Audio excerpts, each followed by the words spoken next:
welcome to Mindful Meditations on Art Jewelry. My name is Allison Buchsbaum, and I'm coming to you live this morning from Patina Gallery, my gallery here in Santa Fe, New Mexico, and I am with Latondra Newton. And welcome Thank to you. Mindful Meditations. You're welcome. Such a pleasure to be here. I'm so glad you're here. Latondra and I met a few months ago, and she was telling me that a mutual friend introduced us and telling me that she made jewelry. So we had long conversations about her coming into the gallery. So she is our newest artist to welcome to Patina, and our first exhibition for 2025. So our exhibition is called Unearthed, and it's definitely a word that you resonate with. So I want to spend the next 15 minutes or so talking with Tan and getting to know her and showing you all her collection of jewelry. So you come from a very interesting background. I mean, a lot of artists in the gallery went to art school, and they've pursued either teaching or they've pursued making their jewelry, sometimes up to 40, 50, 60 years. Right. You have come at this from a different avenue. You were a corporate executive. Mm-hmm. So I want to hear how you got to your jewelry journey after being a corporate executive. Can you tell us about that? I'm a late bloomer for sure. Yeah. And I went to engineering school, business school, and I thought that the right thing to do was to do corporate work. So I spent a lot of my career doing that. But interestingly, I came from a long line of artisans in my family. But the philosophy in my family at the time was that you pursued art as a hobby, or you pursued art to make things that for utility. So you build a home because you needed shelter. Yes. It's not because you respect the beauty of it and the craftsmanship of it necessarily. Yeah. And so I just thought that, okay, this corporate life was just the way to go. And then art was always my hobby. I worked through a lot of media. I did a lot of photography, a little ceramics, some sculptural pieces in various forms, and painting, oils and acrylics. And then I stumbled into jewelry making as it's kind of a happy accident, I describe it. I was still my corporate gig, and I had a team in Tokyo, and I had a team in North America. And I did work all over the world. So I had an apartment in Tokyo, and I would commute back and forth between Manhattan Beach, California, and Tokyo every couple weeks. Wow. And I had this insane schedule, and I started to get deeply depressed, and I thought, well, maybe I'm just jet lagged, or I missed my husband. And then I realized, wait a minute, I'm a creative person, and I'm not creating anything. So what can I do that might be different that could accommodate my schedule? Yeah. So I found this little bitty place that taught jewelry making in Santa Monica, California, and they could fit me in. So I would do things like I would fly in, I would do work during the week at the US, and then I would go to take classes for most of the day on Saturdays and Sundays. Then I would go to the airport, take the red eye, back to Tokyo. You were driven. Yes, and then the teachers kept telling me, I think you have something, you have a sensibility, you have an eye, and you're an artist, but you're also kind of commercially minded. Yes. Maybe my business training. Yes. And I think you should take this seriously. So they just kept encouraging me, and eventually it just sort of turned into something. That's I love how you got there, and I think it takes a lot of courage to eventually to leave one profession for another. So you definitely had a lot of wind at your back. I mean, yes. You had a successful life in your executive position, and that really, I would imagine, that really benefited you to propel you to this next career. Yes, which is amazing. It really helped me overcome the fear. I think. Yeah. Otherwise, I probably would have stopped me from doing it. Yeah, helped you spread your wings and fly. So why don't we look at some jewelry? And why don't we could start, why don't we start over here? Yeah, so I've created these sandboxes. We call you Tan, but there's the name of your name, could be Tone, it could be Tan, and then you call your jewelry collection stone. Yes. And you were just speaking to us before we went live about how much you like to climb mountains.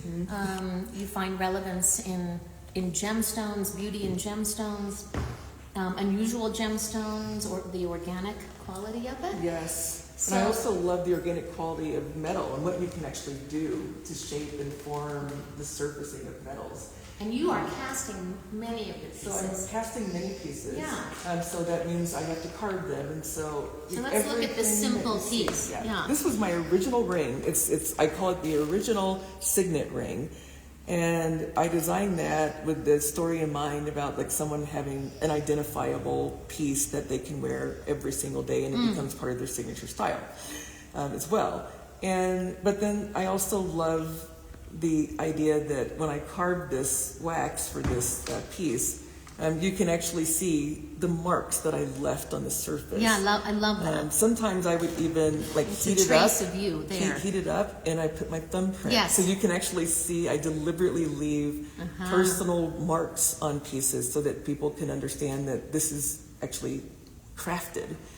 And I love that you said that, because even though it's cast, it's not something that you repeat hundreds of times. Exactly. It still has your individual mark, and every time you make this for someone, it's not the exact It's replica not the exact. of the previous. No two pieces are exactly alike, even if it's a repeat of this basic design. I love that. Yeah.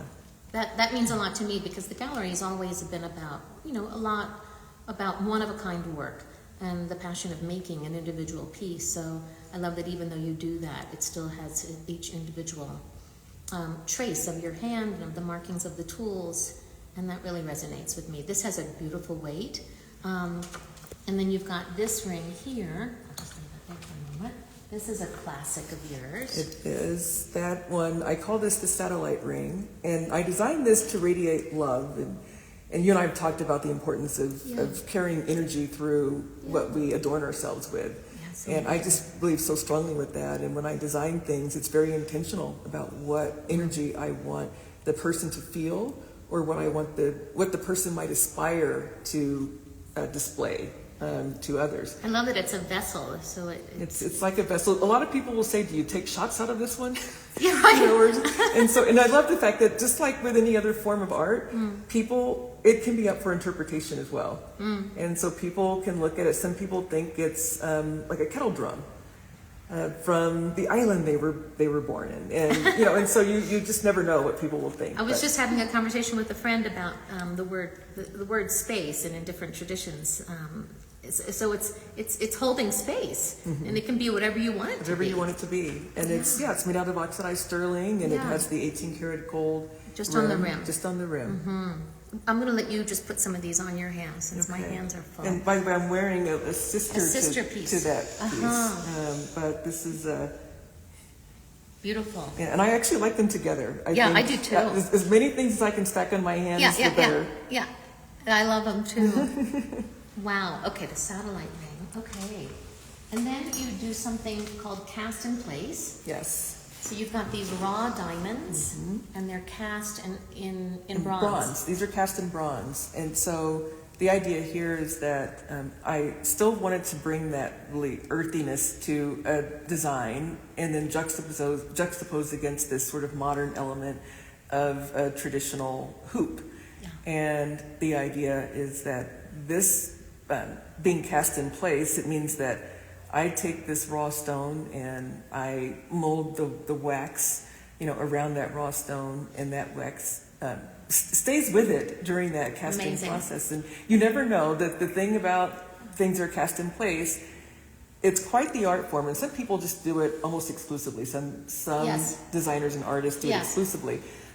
You have to be so good to do it exclusively, because I would say that I lose a good 20% of my stones during the casting process when they're cast in place. there's only some stones you could really just corundum and sapphire and diamond. Exactly. And so you have to really be mindful of that, and really love the effect that it has at the end to want to commit to it. Because you'll lose stones sometimes in the process. Yeah.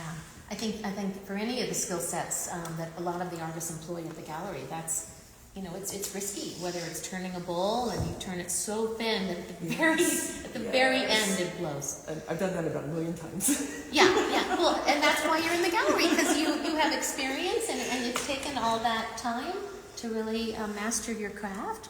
So this piece is, it's one of my favorites, although you'll probably hear me say that a lot for pieces because that's you okay. fall in love with, Well, they're all your children. But this one is one that's really inspired when I do little diamonds like this that have a lot of great sparkle.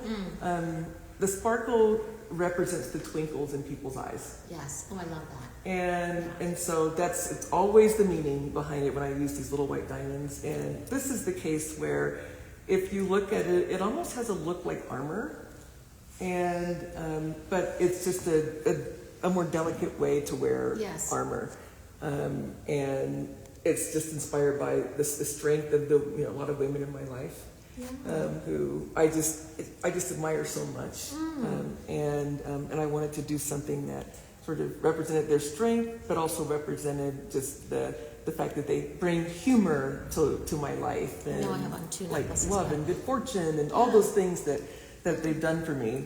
So this was just, that concept that materialized this way. And it's square wire. And it's a square wire with the 18 karat just around the diamonds. So the gold is subtle, but when you put it all together, it really makes a big statement in person. When we first opened the gallery, it's been 25 years, I was so drawn to oxidized silver and gold. There weren't a lot of artists back then using those two metals together, and of course now there's so many. But they play off of each other beautifully. And I'm going to say that, but I also want to maybe zoom in on the rings that I have on, because your choice of gemstones really plays with those two metals. So here you have a sapphire. Yes, that's a sapphire. And it's in your floating, you call them the floating bezel. The floating bezel. So it's a mixture of the traditional bezel, but also a prong setting, a very modernized prong set. Yeah.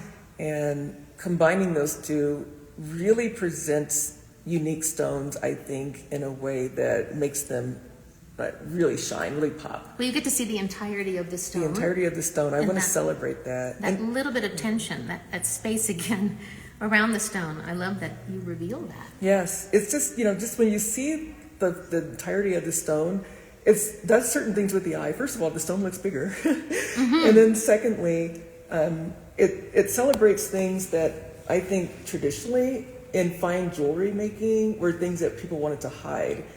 I love inclusions. Me too. I select stones for their inclusions because I think it's natural, it's of the earth, and it makes it beautiful and it makes it feel real 100%. and not too, I don't know, it just clinical or something. I couldn't agree with you more. So as much as I can reveal that, and with the naked eye, you can maybe see a little of the character in the stones, the better for me. Yeah, I mean, each one has their own individual birthmark, really. And I love that, so you've set it, I'm looking at, I don't know if you can see the back, the inside. You've got polished silver on the inside, but you've kept a little tiny window behind the sapphire, and then the two lines along the side where it's floating. Yes. To bring that light in. And then the front is, and it has a sculpted, so this is also That's cast. also cast. And then fabricated and with then the fabricated, gold. yes. And the idea is that I cast it, but the way I like to finish metals, it still has that very organic feel. You can see even the way you finish any kind of fabricated. It's always, it's never just like, oh, this is the way it comes off the shelf. It's actually, there's something that's involved in the fabrication of it that gives it that same character. Yeah, beautiful. This just came in. So some of these new pieces that we're looking at are not yet on the website. They just came in this week. And then also this striking piece.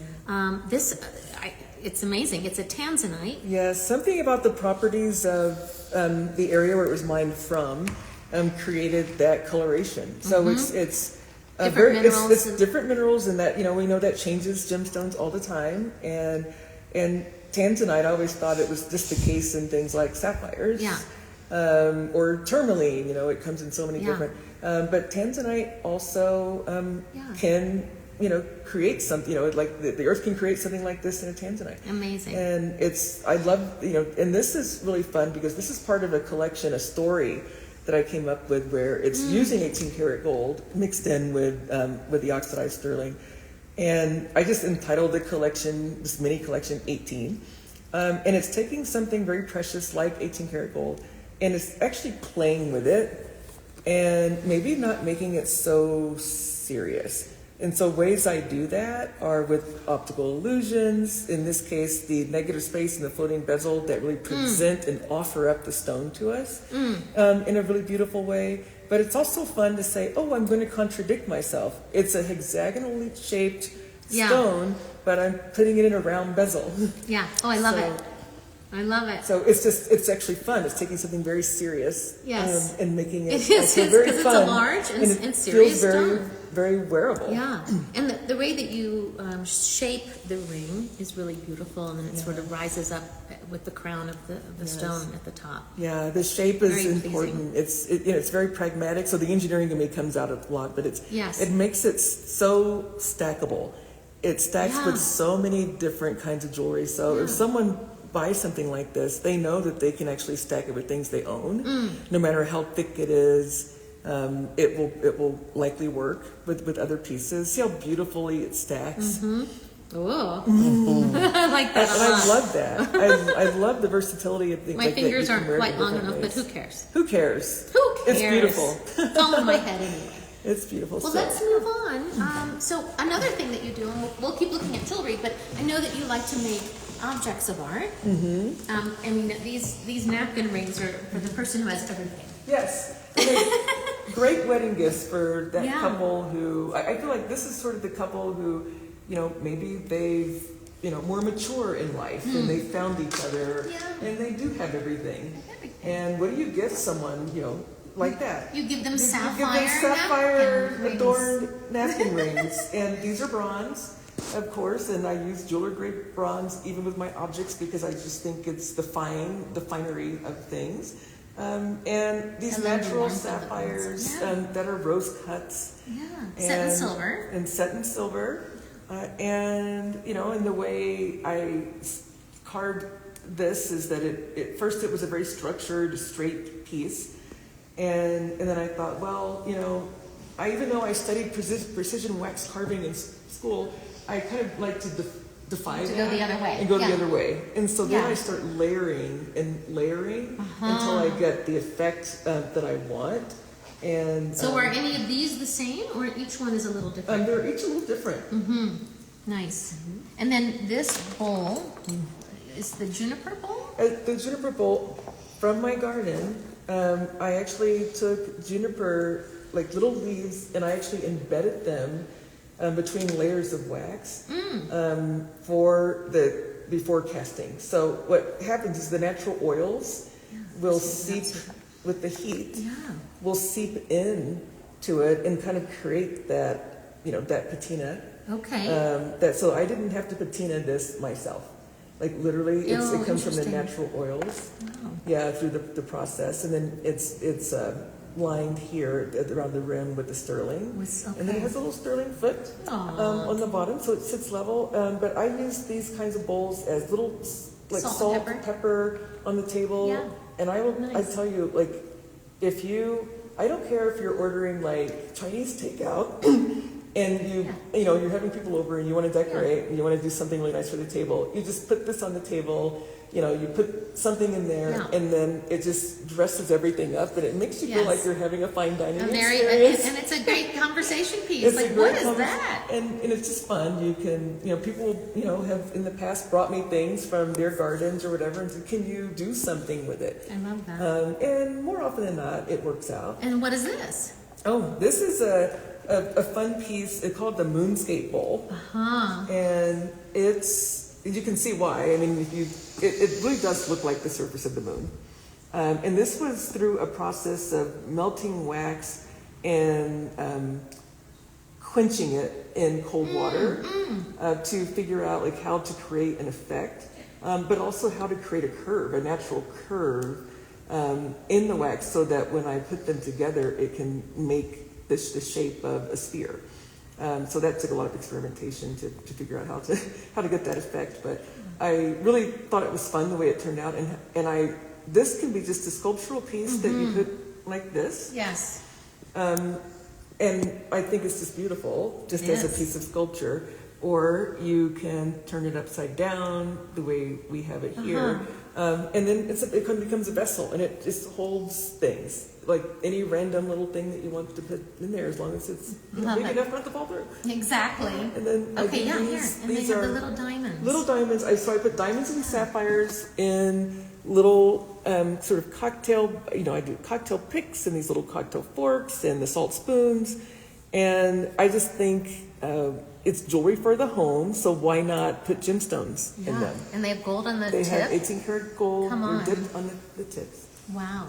Isn't that beautiful? Those are sold as a set.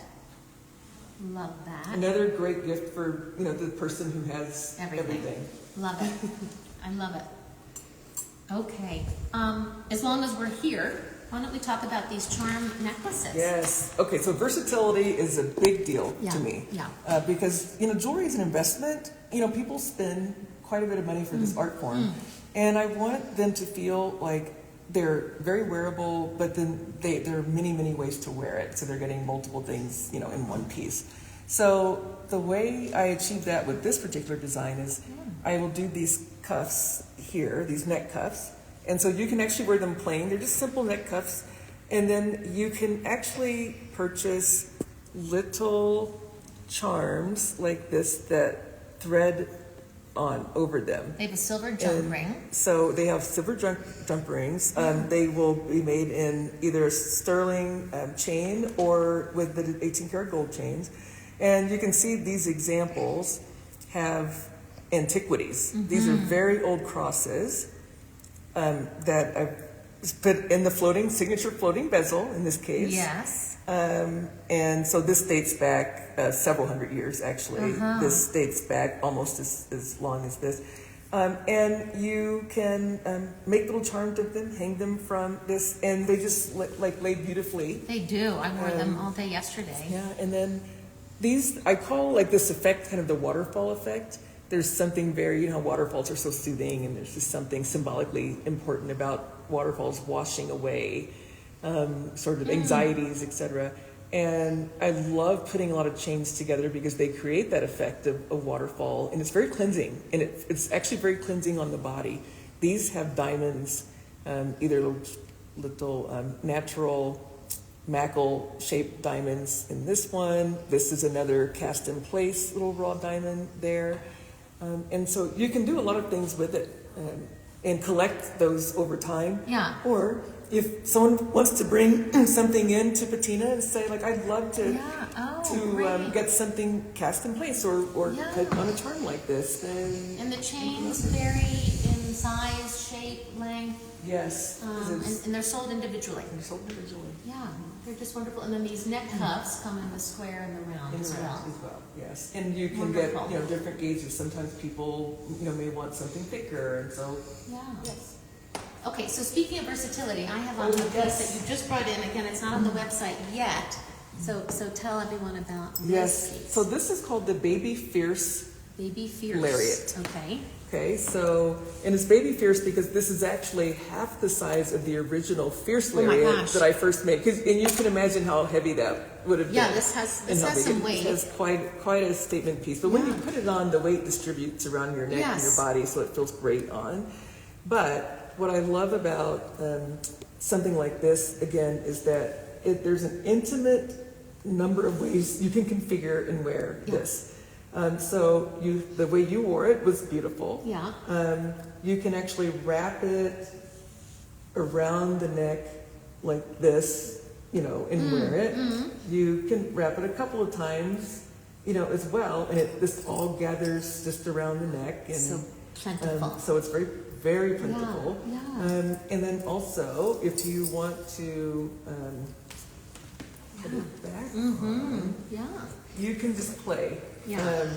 With it. You can tie some this way, you can do a little asymmetrical, have fun. And so you can just see how fun that piece can be. And the best part about it is that I call these little diamond logs. Diamond logs. So what I did is I molded the shape of here out of a softer wax, and then put various shaped or sized diamonds in some of the logs. Okay. And the idea behind this is that, you know, you can collect diamonds over time. Like, Allison, I want to add some more diamonds. I want to add more diamonds. To my baby fierce lariat. So you call me up and say, Todd, let's add some more diamonds. Let's add some diamonds. And so diamonds can go on these little spheres here. Okay. They can go on the logs. And, you know, over time, after a while, you just have this blingy piece as well. It's so fun. It sort of reminds me of the 20s. You know, you think about the, you know, that era and what people wore, which is one of my favorite like eras and jewelry. I want to see, because I just want to start it, and then we'll go and look at the things on the wall. But if we started it in the front, I love the idea, for anyone who's watching and knows about Claire Kahn's work, that, you know, we had so much fun over the years playing with her work and all the multiple ways to wear it. So that, to me, is kind of thrilling. Yes. But I love this piece sitting like right at my throat chakra.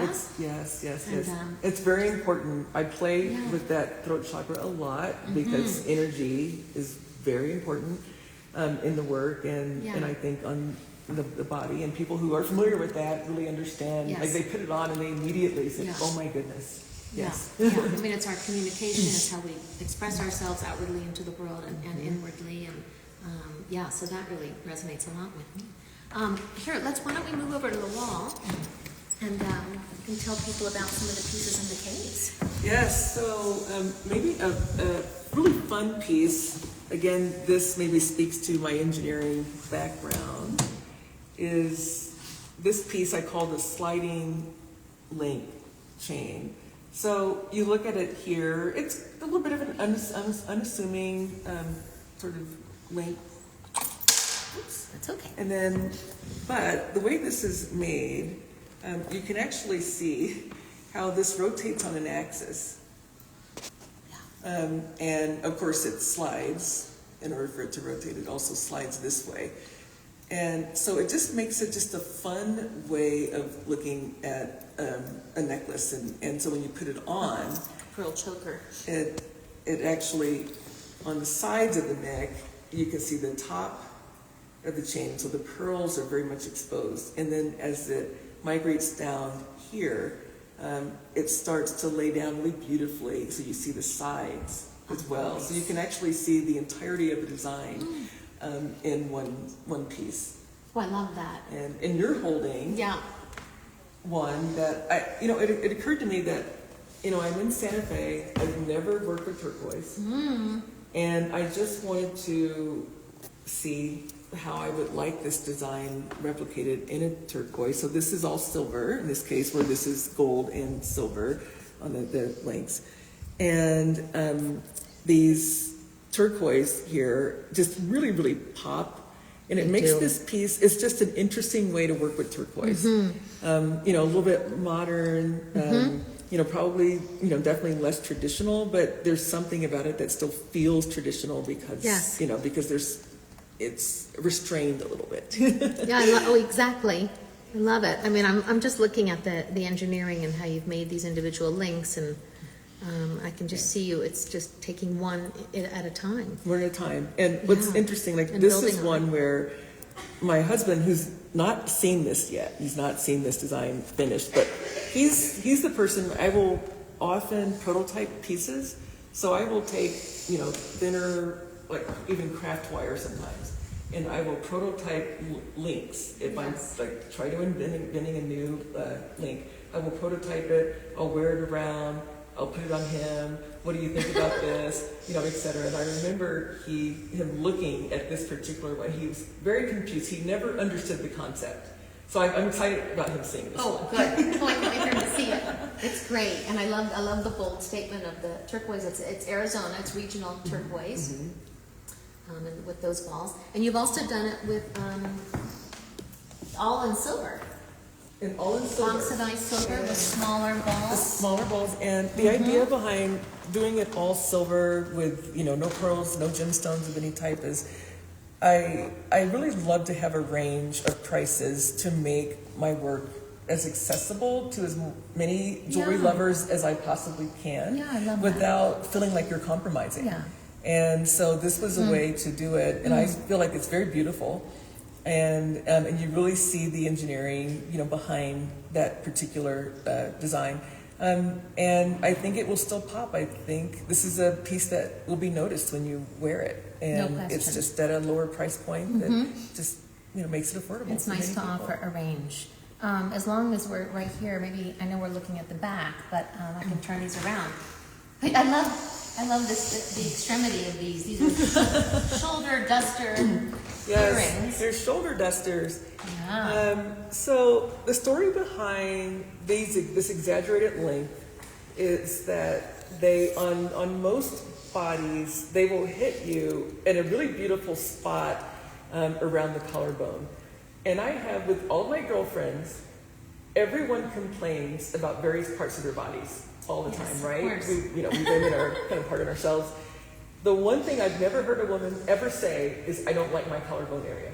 I've never heard those words. People tend to be fine with this area. Yes. So I thought, well, why not make something that will highlight the most beautiful part, consistently beautiful part of a woman?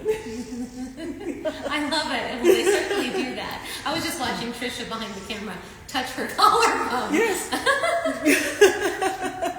That's so funny. So these, like the charm necklaces, have the gold chains. Yes, And- mixed chain, mixed sizes. I do gold and sterling. And actually there's also an optical illusion thing going on with this design, both in the long form and the short form as well. And when I told you I like to play with fine metals and fine gemstones, you see these diamonds, like diamond cubes, sapphires, that I use here, and even the peacock pearls.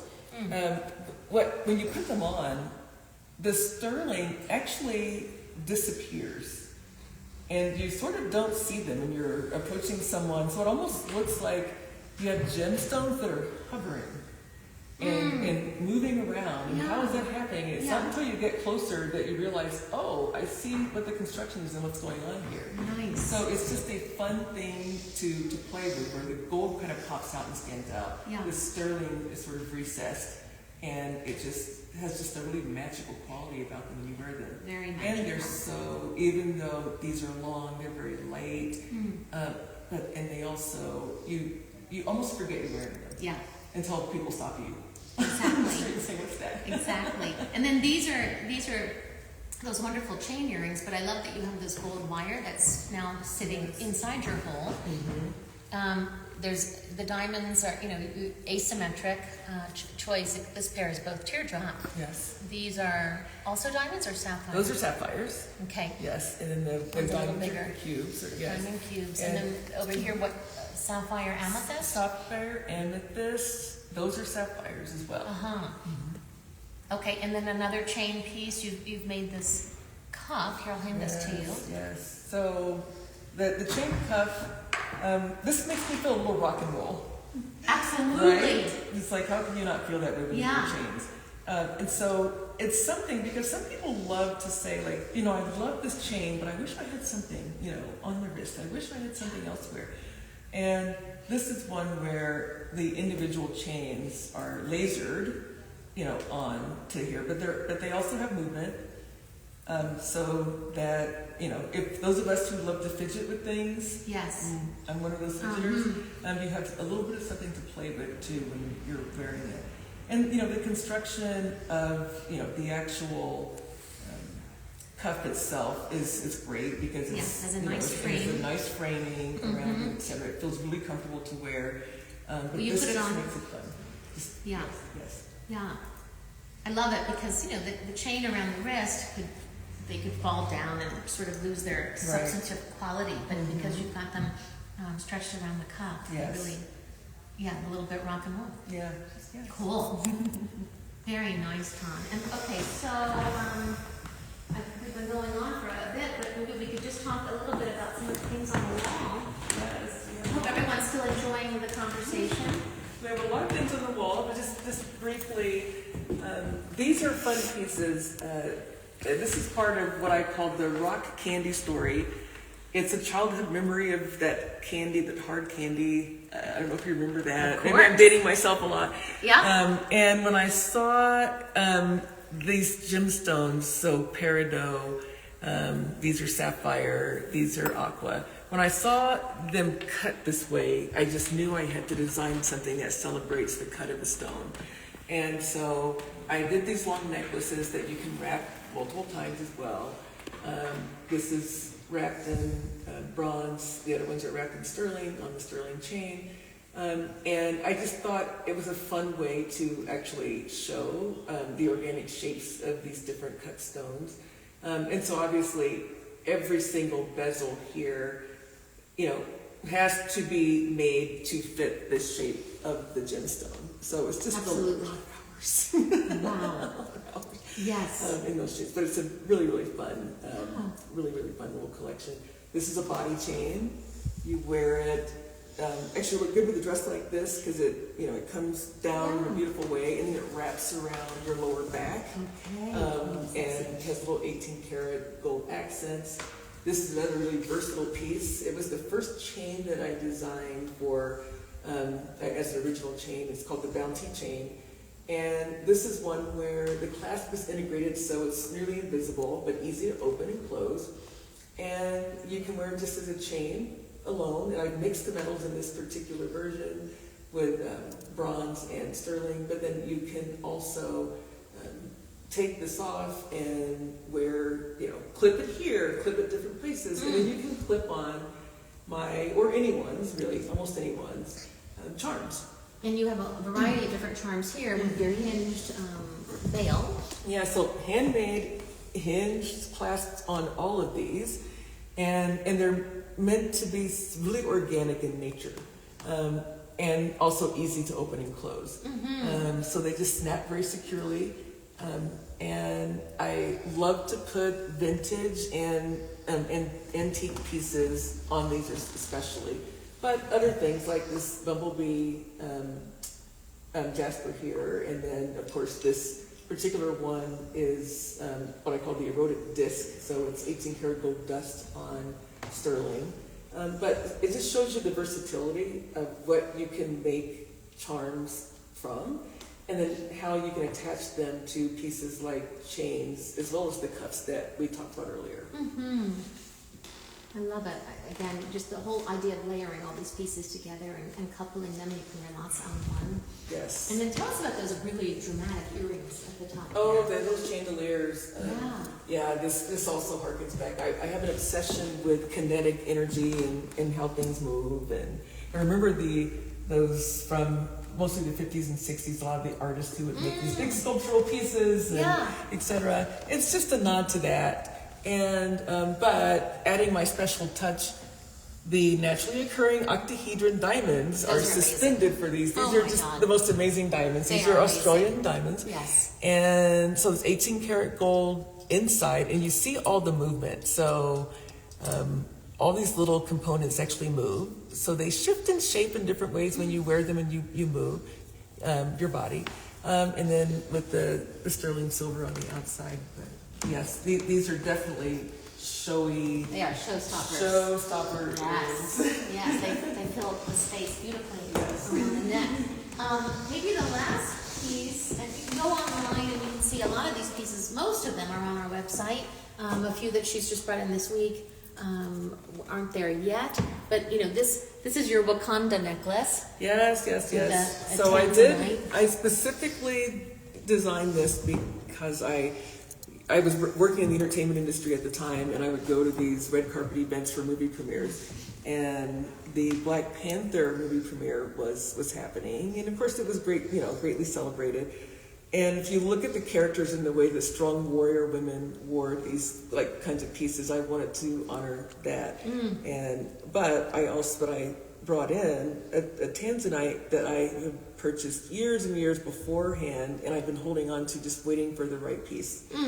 And this just happened to be the right piece. So Yeah, beautiful that's came to light that I actually went to the mine to Oh my actually gosh. understand how it was mined and everything in Africa. That's a big deal for me philosophically, to go and see philosophy. And then I used bronze because it just felt like it just needed bronze. I it hear just you. needed bronze. Yes. But then I put this setting in sterling, and you see this is an exaggerated floating bezel of mine as well, just chunky. And but when you put it on, which I know that I'm wearing another statement piece right now, but and it just lays really beautifully, and it's a lot more wearable than people think when it's just not on the body. It just feels really great and very verbal on the body. Beautiful. Well, I think we've covered a lot of territory looking at these beautiful pieces, and maybe you can scan the case and just show people some of these pieces. But it's been such a delight sharing this collection with all of you all and getting to know Tan a little better. And certainly, we hope if you can't visit us in Santa Fe, our exhibition opens tomorrow at 5 p.m. But if you can't come to Santa Fe, you can always explore us online at patina-gallery.com, and you can also call or email. We can FaceTime if you want to see pieces up close and personal. And I'm just really thrilled to meet you and to welcome you to our audience out there in Instagram world and Facebook world. Anyway, it's great. Everybody have a wonderful morning, and please stay in touch with us at Patina Gallery. Bye. Bye. Thanks.